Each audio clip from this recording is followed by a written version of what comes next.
Listen before you get out of bed. This sets your entire day. Neville Goddard. Neville Goddard taught that the moment you open your eyes each morning, you are handed the pen of a new creation, and most people hand that pen to the world before they have even lifted their head from the pillow. There is a verse in the book of Psalms that the mystics read very differently than the way it was taught to you in a pew. It says, "My voice shalt thou hear in the morning, O Lord. In the morning will I direct my prayer unto thee, and will look up," that is Psalm chapter 5, verse 3, and Neville would stop you right there and ask you to look again. The Lord in that verse is not a distant figure enthroned somewhere above the clouds. The Lord is your own wonderful human imagination. The Lord is the I am that you are, the awareness that says I am, before it ever says I am this or I am that. And the morning is not 6 o'clock or 7 o'clock on a clock face. The morning is that first drowsy moment when you are still half in sleep and half in the world. Do you see it? The psalmist is not describing a nice habit of saying prayers before breakfast. He is describing the mechanics of consciousness itself. Whoever directs that first inward voice directs the shape of everything that follows, and here is where so many of us have quietly failed without ever knowing we had a choice in the matter. We wake, and before we have said one deliberate word to ourselves, the body aches. The mind remembers the argument from last night. The phone lights up with someone else's emergency, and we let all of that speak first. We let the world direct its prayer into us, instead of directing our own voice upward and outward into the day. And then we wonder why the day arrives already tired, already defensive, already bracing for disappointment. You are not the only one who has lived this way. Almost everyone has. Waking is not the innocent blank moment we assume it to be. It is already the beginning of an assumption. And this teaching exists to hand you back the pen before the world can borrow it. Before we go further, I want you to make a claim with me, out loud if you can, quietly if you must, but felt, always felt, because feeling is what makes a sentence real. Say it with me. I am the one who claims the first breath of morning as sacred ground. I am the one who feels the day already blessed before my feet touch the floor. Imagination creates my reality. Again, I am the one who claims the first breath of morning as sacred ground. I am the one who feels the day already blessed before my feet touch the floor. Imagination creates my reality. Something in you may have just gone quiet and still. That quiet is not nothing. That is recognition. And if you felt it, type the words "it's done" in the comments below. Let it be your seal, not a report on how you feel about the idea, but a declaration that the working has already begun. The first key is this. The first thought of your day is not a report, it is a command. Most of us treat that first waking thought as though it were simply information arriving from outside. The alarm rings and we think, oh no, it's Monday, the back twinges, and we think, here we go again. But Neville taught plainly that imagination is the only creative power there is, and that means the first thought is never a passive report on a fixed condition. It is an act of creation already underway, before you have even decided to get up. Consider an ordinary morning. A woman wakes to the sound of her alarm, and her very first inward sentence is another day of this. She has not yet opened her eyes fully, and already she has issued a decree over her day. Imagination being the faithful servant that it is. It will go and find every possible way to make that sentence true before nightfall. The traffic will cooperate. The coworker will cooperate. The small disappointments will line up politely to prove her right. Not because the world is against her, but because she directed her own voice toward that low ceiling before she directed it anywhere else. It is not that the day was cursed. It is that the first sentence was never questioned, and here is the reframe I want you to carry with you into tomorrow morning. It is not the day that determines your first thought. It is your first thought that determines the day. Now picture a second morning entirely. A young man wakes for an exam he has dreaded for weeks. His first inward sentence, without a moment of examination, is "I am going to fail this." Notice he has not opened his notes yet. He has simply repeated a verdict he rehearsed the night before. And that verdict becomes the lens through which he reads every single thing that follows. The coffee tastes bitter, and he takes it as an omen. The bus is late, and he takes it as an omen. This is the quiet tragedy Neville pointed to again and again. We do not see the day as it is. We see the day through the sentence we handed it before it began. So the discipline is not complicated. It requires only this: catching that first sentence before it hardens into the mood of the whole day. Tomorrow, when you feel your eyes wanting to open, before the feet touch the floor, pause for just 3 breaths and choose one sentence, just one, and let it be a sentence you would be glad to see fulfilled. Something as simple as, "Today moves easily for me." It does not need to be elaborate. It only needs to be chosen rather than inherited. Because the truth Neville kept returning to is that you are always assuming something. The only question is whether you assume it consciously or by default. I choose my first thought. I do not inherit it. The second key is this: the doorway between sleep and waking is the softest hour of your entire day, and almost nobody uses it. Neville taught that there is a state akin to sleep in which imagination is most impressionable, most free of the arguments the reasoning mind throws up all day long. We usually speak of this state at night, but there is a mirror doorway in the morning too, the moment you are surfacing, still drowsy, before the ordinary mind has clocked back in to remind you of your name, your job, your history. In that soft threshold, the usual defenses are down, and whatever you feel there sinks in the way a seed sinks into loosened soil, rather than bouncing off hardened ground. Think of a radio. When the static is loud, you cannot hear the station clearly, but when the static drops even for a moment, the same signal comes through clear. The drowsy waking mind is the moment the static drops. Think also of a photograph developing in a darkroom. The print is only sensitive to light for a brief window. Expose it at the right moment, and the image sets permanently. Your waking mind is that plate, and the soft hour is the only moment it is truly open to being exposed on purpose rather than by accident. Consider a woman named Ruth. Every morning her alarm doubles as her enemy. It rings. She gasps awake. She reaches for the phone before her eyes have even adjusted, and in that reaching, she hands the plate of her morning straight to a stranger, an email, a headline, all of it exposing her still soft consciousness before she has said one word of her own. She wonders why her days feel like they belong to everyone but her, and the answer is simply this: she has never once claimed the plate for herself. Now picture Ruth doing it differently. The alarm rings. She does not reach for anything. She lets herself hover in the drowsy hush a little longer than feels efficient, and in that hush, she is not thinking about her calendar. She is feeling ease, the way you feel warmth radiating from a fire without needing to explain the flame. So here is the practice. Tonight when you lie down, do not rush yourself out of that soft window tomorrow. When you feel yourself surfacing, resist the urge to snap awake and reach for the phone. Stay in the drowsy hush for even 90 seconds longer than feels necessary. And while you are there, do not think about your day. Feel it.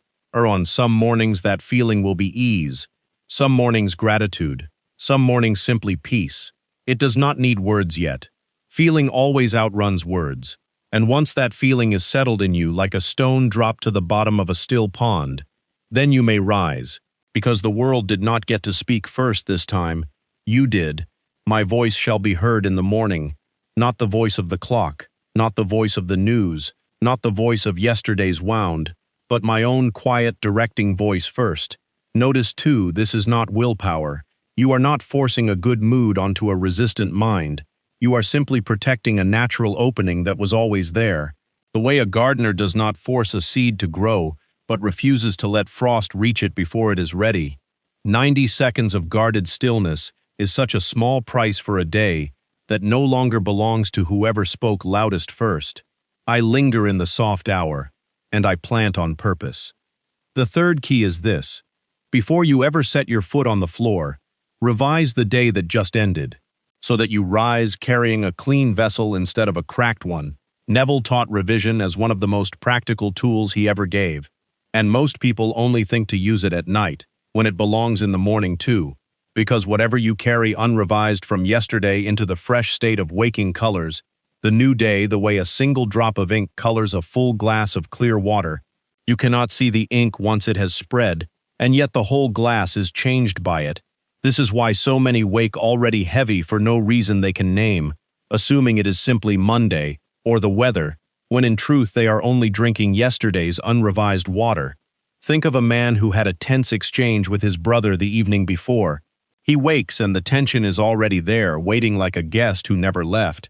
If he rises without ever touching that scene again in imagination, he carries the tightness into his commute, his meetings, his tone with a barista who did nothing wrong. The unrevised scene is still running beneath the surface, directing his voice for him. So before rising, he replays the exchange, but changes it. Hears the words spoken more gently, sees his brother's face soften, feels the relief the way a held breath finally releases. It does not matter that the outer conversation is finished. Neville was clear that imagination does not deal in what already happened out there. It deals in the impression carried in here, and the impression is the only thing that was ever creating the experience of it.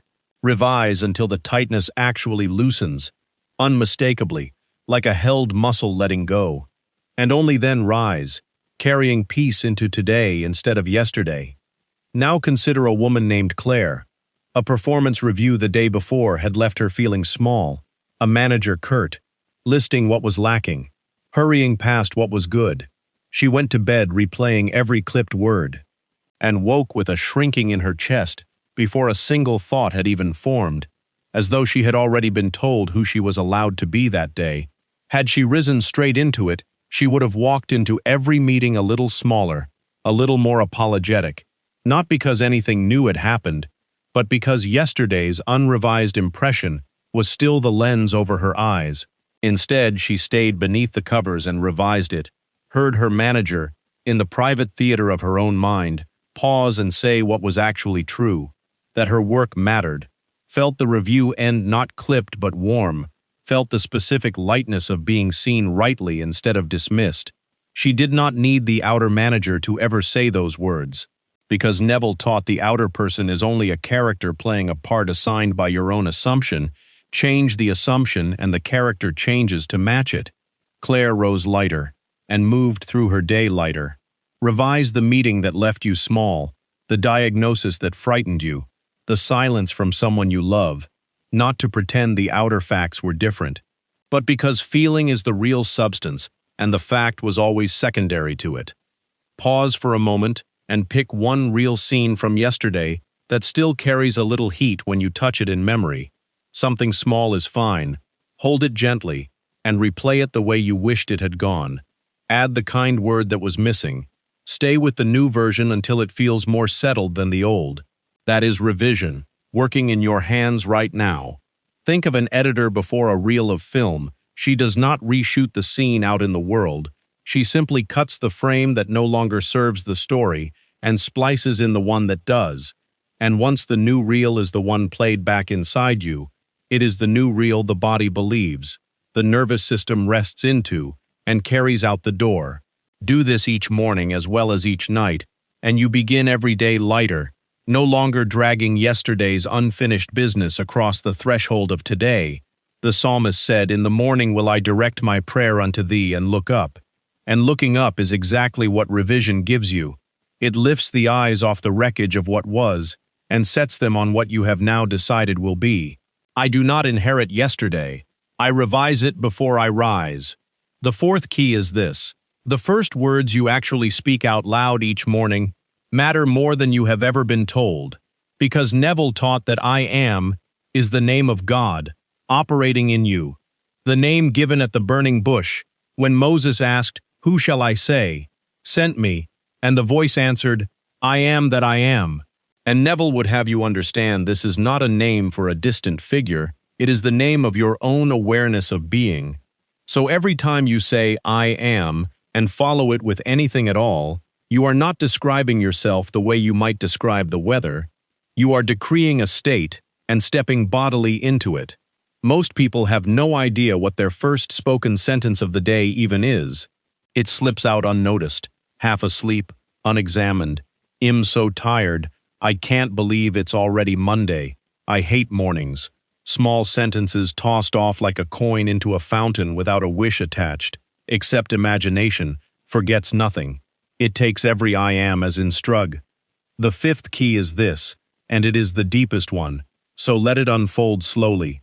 The way a hand unfolds after being closed a long time. First, consider what living in the end truly asks of you.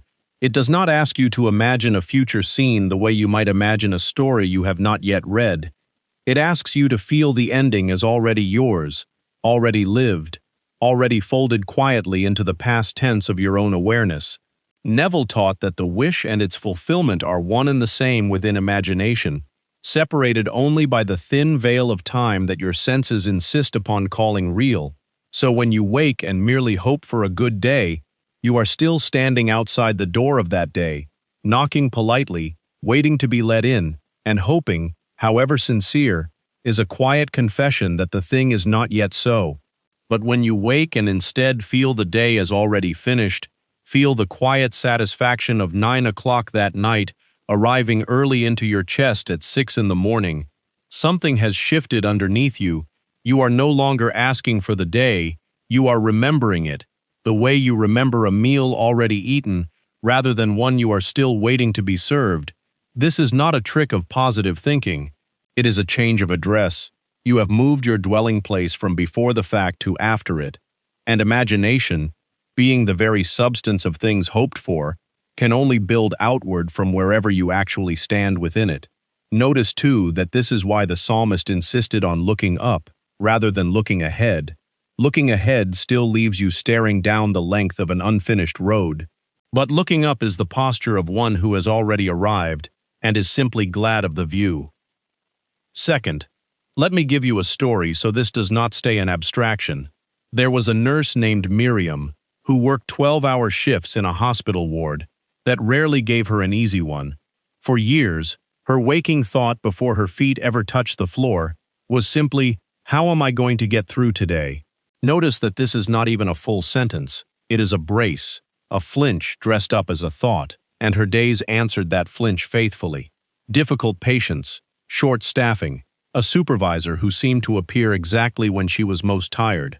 One winter she began practicing living in the end before rising, not by telling herself the shift would be easy. She did not lie to herself about the nature of the work, but by feeling, in that soft moment before the alarm fully claimed her, the specific satisfaction of clocking out at the end of the shift.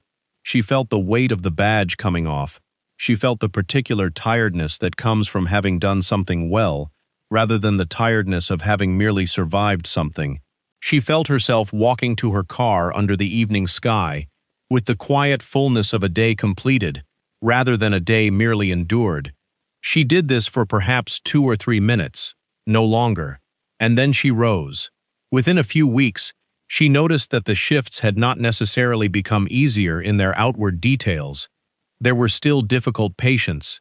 There was still the occasional short staffing. But she was no longer the same woman meeting them. She met the ward already having lived the good ending of the day. And so the middle of the day, however rough its texture, kept arranging itself underneath an ending that had already been settled. One afternoon, a patient she had dreaded seeing all week turned strangely gentle with her.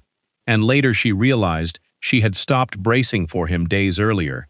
She had simply stopped rehearsing the difficulty and started remembering the relief instead. This is the part people miss. She did not change every circumstance. She changed which end she was living from, and the circumstances, being always the outer garment of an inner state, had no real choice but to drape themselves around it. A friend of hers, watching this quiet change, once asked her what had shifted, and Miriam only said, "I stopped waiting to see how the day would turn out. I already know how it turns out. I decided that part months ago." Third, here is the same teaching turned from another side, so it can settle more fully into you. Think of your day as a story already written.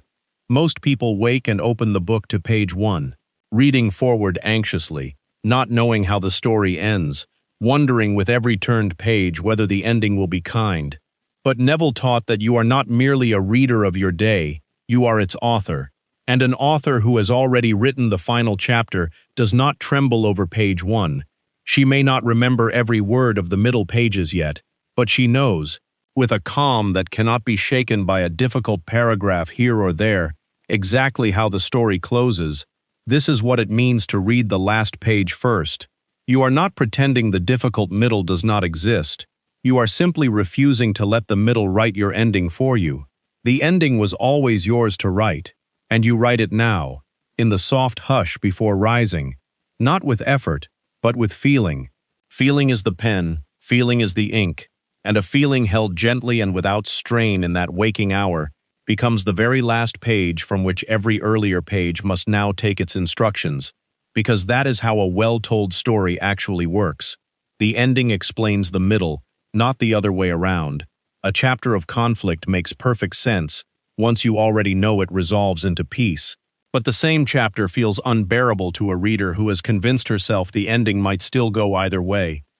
Fourth, pause with me for a moment and try this quietly. Right now, wherever you are, pick one real day that lies ahead of you. Tomorrow is fine. Do not choose something dramatic. Choose something ordinary. A workday, an errand, a conversation you are slightly dreading. And instead of rehearsing how it might go wrong, feel, just for a moment, the specific relief of it having already gone well. Feel your own shoulders the way they would feel afterward, loose, unclenched. Feel the small, satisfied exhale you would give once it was behind you. Hold that feeling the way you would hold something warm cupped gently in both hands, not gripping it, not analyzing it, simply warming yourself at it for a moment. That feeling, however brief, is not a rehearsal, it is a seed, and it is already doing its quiet work beneath the surface, whether or not you see any sign of it yet. Fifth, and here is the piece that ties the whole key together, because someone listening right now is thinking, but I do not know how it will actually turn out. And Neville would say gently that this is precisely the point. You are not required to know the mechanics of how. You are only required to furnish the feeling of the end. The how belongs to a wisdom far greater than the reasoning mind. The how belongs to the same imagination that grew an oak from a seed no one instructed. Your part is only ever the feeling, held quietly, held without strain, held again each time it slips. This is why he called it a state akin to sleep. Because in sleep you do not manufacture the dream through effort. You simply enter it, and once you are in it, it feels utterly natural, utterly real. That is exactly how the end is meant to feel to you. Not like a performance you are putting on for your own benefit, but like a memory you are simply and quietly having. Listen before you get out of bed tomorrow, and you will notice this softness available to you every single morning, waiting the way a doorway waits, patient, unremarkable, until the one day you finally choose to walk through it on purpose. Sixth, and this. The sixth key is this, and it completes the motion the fifth key began, so let it unfold the same patient way. First, picture a man named Thomas. Without these keys, his first thought is, I have too much to do today. That stone settles in his chest before he even sits up. By 7:15, he snaps at his son over spilled cereal. By 9, he walks into a dreaded meeting, already braced, and it goes badly. Because he brought the bracing with him the way you bring an umbrella, and somehow the rain finds you. Now picture Thomas again. This time he lingers 90 seconds in the soft threshold. He feels 9 o'clock that night already satisfied and unhurried. He revises a clipped exchange from yesterday until it softens. He rises and says quietly, I am steady. When the cereal spills, he laughs instead of snapping, not because he is a different man by nature, but because he is occupying a different state. By 9, he walks into the same meeting, living from the end of it having gone well. And it does, not by anything strange, but by law. The outer meeting had no choice but to arrange itself around the inner state he carried into the room. Thomas did not change his circumstances. First, he changed the state he woke into, and the circumstances followed the way a shadow follows a hand. Second, notice Thomas seals his assumption with the very act of rising. Getting out of bed can be made a small ceremony. Some find it useful to pair standing with one closing phrase, "It is done," spoken quietly as the feet touch the floor, as though sealing wax pressed onto a letter already written. Hope says, "Please let today be good." Finality says it is already so. And there is a world of difference in what those two postures produce in the body. One is tense and reaching, the other settled and complete. Practice standing as though stepping out of a scene already ended well. Third, Thomas will still hit a red light. Someone will still answer him curtly, but he meets it as a small pause in a day already decided good, while the unguarded man meets the same light as proof the day is against him. A contradiction is never a sign the assumption failed. It is only an invitation to return to the feeling without arguing with appearances. Persistence in the assumption is the whole of the art. This is the deeper meaning behind everyone is you pushed out. The curt colleague, the cutting driver, they are reflections rising out of the very same imagination you are governing. So when the world contradicts your quiet morning assumption, do not fight the world. Return to the state. Let that feeling steady you the way a hand on a rail steadies uncertain stairs. I live from the end already fulfilled, and I return to it whenever the day forgets. Here is the whole picture. It is not the day that shapes your first thought. It is your first thought that shapes the day. It is not the clock that decides your mood. It is the soft threshold you either use or waste. It is not yesterday you are stuck with. It is yesterday unrevised, that you drag forward by accident. It is not your silent thoughts alone that matter.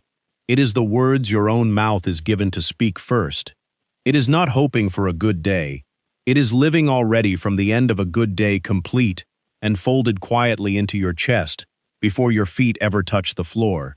And it is not the contradictions of the day that undo you. It is only the forgetting of the feeling that undoes you. So return to it, again and again, gently, without struggle, and you will see that all 6 keys were never 6 separate tools at all. They were 6 turns of the very same key, the key of directing your own voice first, before the world ever gets the chance to speak into you. Say it with me one final time. I am the one who claims the first breath of morning as sacred ground. I am the one who feels the day already blessed before my feet touch the floor. Imagination creates my reality. Listen before you get out of bed tomorrow, because that quiet threshold is the whole of your day waiting patiently to be claimed.